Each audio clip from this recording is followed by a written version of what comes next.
Sup guys, it's me Charlie and I'm here to give my review on the upcoming Toxin Spotlight Week, which will be, well, live in less than 2 days. Now let's first talk about the new card, which is Toxin. 2-1 on review, return your other cards here to your hand, plus 2 power for each return. Now obviously this card is for bounce, and I think it's going to be crazy for bounce. He's going to bring elevate bounce decks to such a level that it's going to be insane. Now what do I mean? Let's explore what Toxin brings to bounce. First off, in a bounce deck you typically play a lot of cards, so getting Toxin to a 2-5 is not difficult. It's in fact very easy. Alright, getting him to a 2-5 just requires you to bounce 2 cards. 2 cards, that's it. It's very easy to get there. And let's take a look. 2-5 is premium stats. 2-5 is really premium stat, fantastic stats. The only cards with 2-5, Medusa, requires you to, play only in mid. Silk, it will bounce everywhere. So these are some drawbacks which Toxin doesn't have in bounce. Toxin is basically an easy 2-5 in bounce. Can you imagine that? Easy 2-5 in bounce. That's the first thing. So premium stats take. Second thing, Toxin actually has a lot of synergy with existing bounce cards such as Bishop, Hit Monkey, and Collector. Now when you bounce the card back, obviously it's going to trigger your Collector, so that adds additional power. So potentially he could be a 2-7 just with Collector.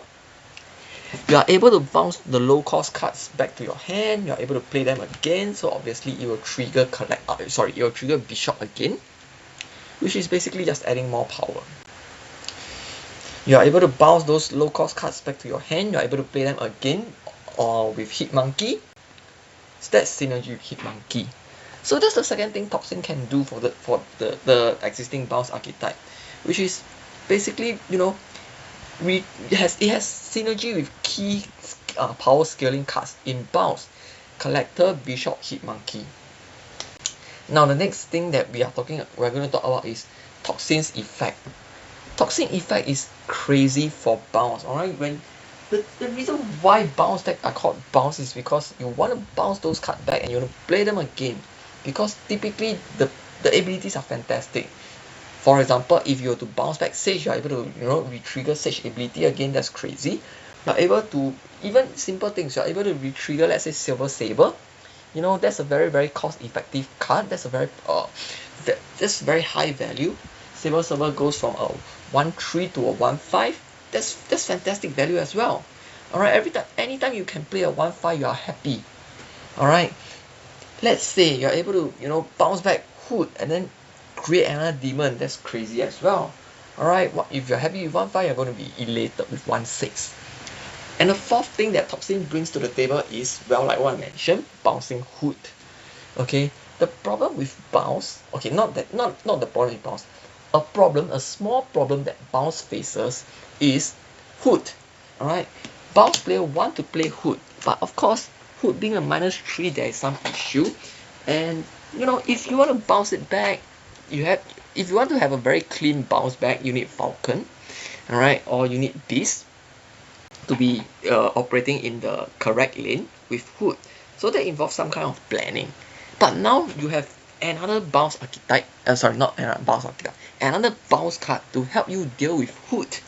Okay, so if you were to ask me, all in all, Toxin actually does 4 things for bounce, and I believe Toxin will easily elevate bounce to a very high level.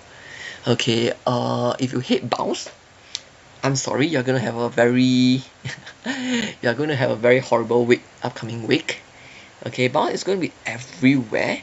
I'm not a big bounce player myself, but I'm actually excited. To play Toxin. I think it's going to be crazy. Okay, the only question is which card are you going to take out to replace to put in Toxin. Okay, and that's something that's going to have some tinkering around. I really don't know. I'm not, like what I mentioned, I'm not a huge bounce player, but I will be doing some experimenting myself. Okay, potentially you're going to remove a 1-cost card and put in Toxin. Alright, but I have no idea how the energy curve might fit. How would it be like?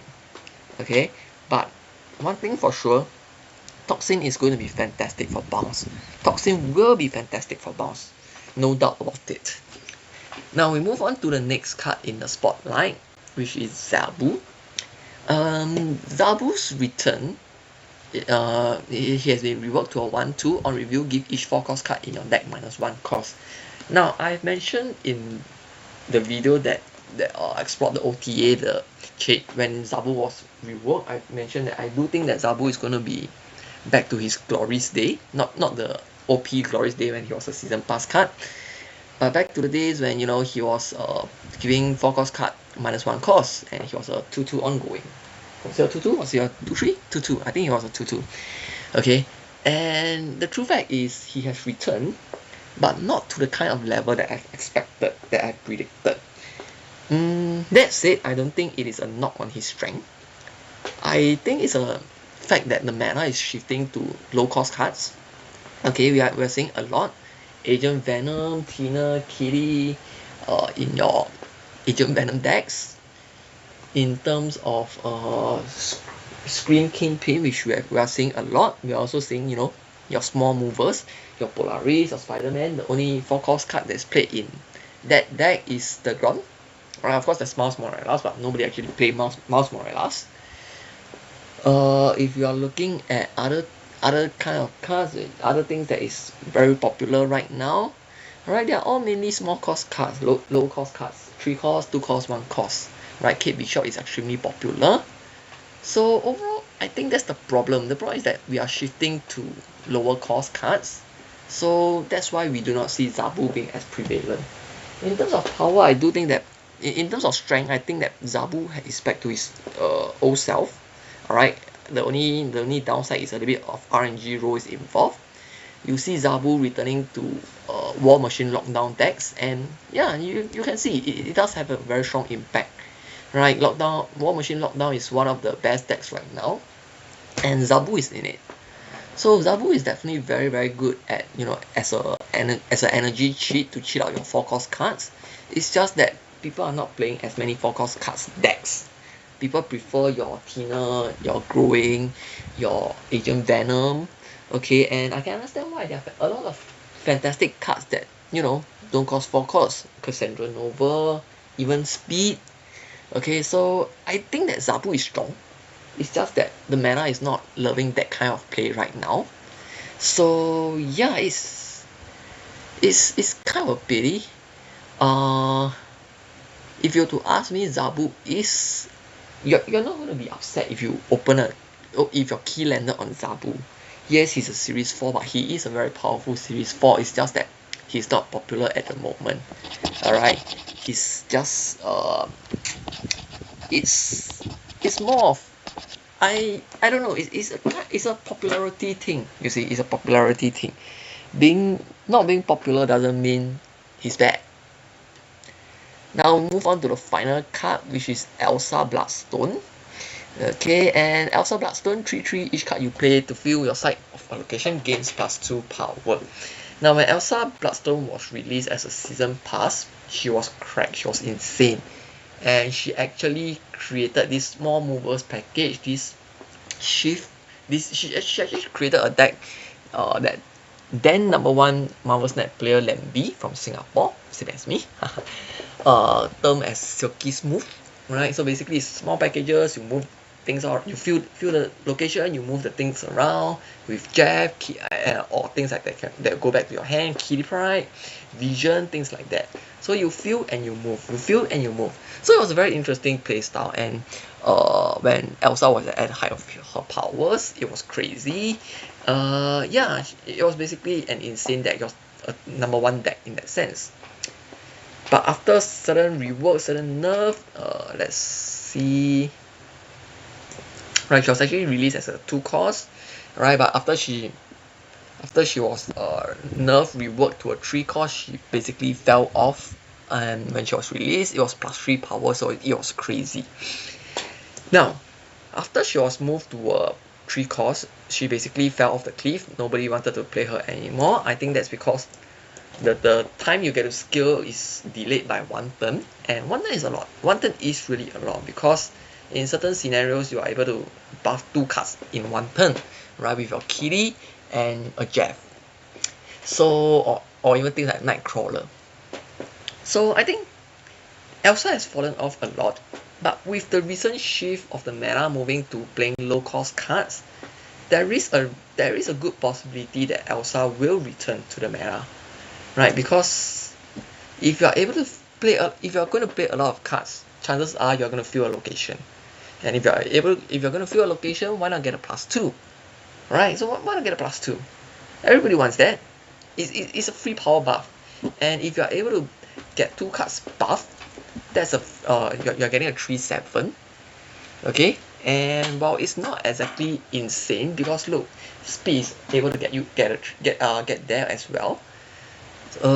I do think that there is a possibility that, you know, one day Elsa returns because you are able to hit 3 lanes.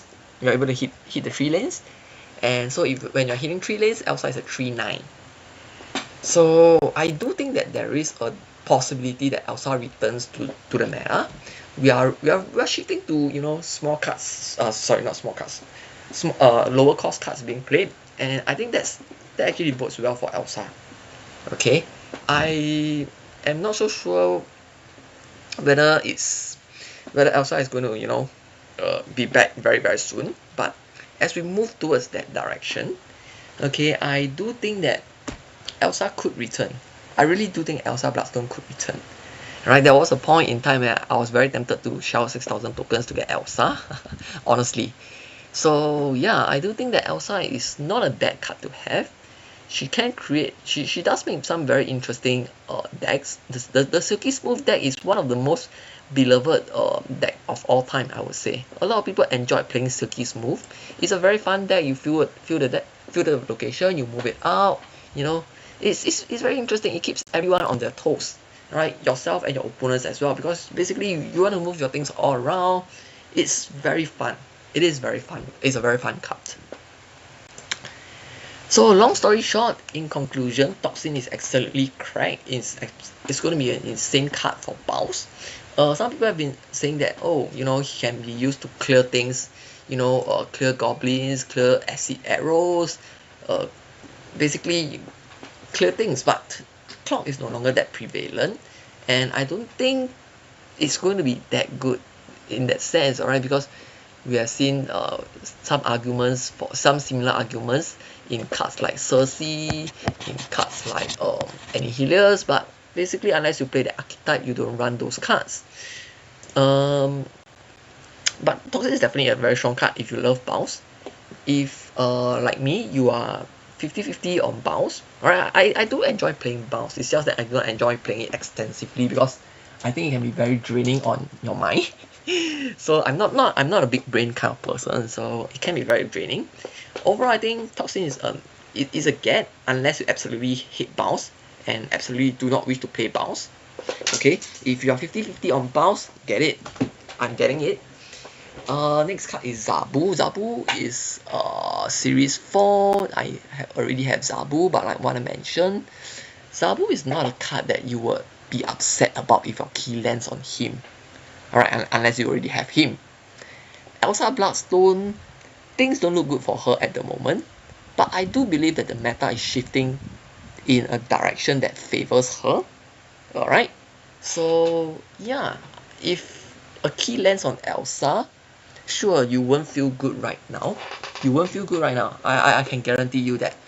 Alright, but if you were to look at it over a longer term time frame, believe a little bit, be a little bit more patient, I do think that there is a scenario whereby Elsa pans out in the future and Elsa returns. Alright, that is my take on Toxin. On the upcoming Spotlight Week, it's going to be very interesting for Baus. Baus lovers are going to love it. It's their time in the sun. But if you hate Baus, I'm so sorry.